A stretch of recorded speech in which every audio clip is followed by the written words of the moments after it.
Hay un silencio que solo se encuentra en lugares como este. No es la ausencia de sonido, sino su pureza. El crujido último de una rama bajo mi propia pisada ha cedido, y ahora el mundo empieza a hablar en su idioma verdadero.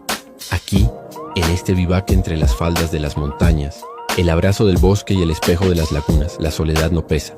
Se lleva, no es vacío, es plenitud. El viento no choca contra una pared, sino que me atraviesa, limpiando el polvo de la ciudad que aún llevaba pegado al alma. Es la brisa que ha acariciado cumbres nevadas y ahora me susurra a mí. Las montañas se alzan, antiguas e impasibles, no como un muro, sino como un testigo sereno. No me juzgan, solo me permiten estar. Y frente a mí, las lagunas.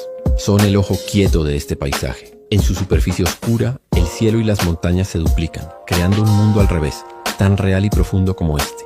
En sus aguas se ahoga el último resto de mi prisa. Montar la tienda, este pequeño refugio de lona, no fue un acto de conquista, sino de rendición. Rendirse a la inmensidad. Aceptar que soy solo una nota más en esta sinfonía de pinos, roca y agua.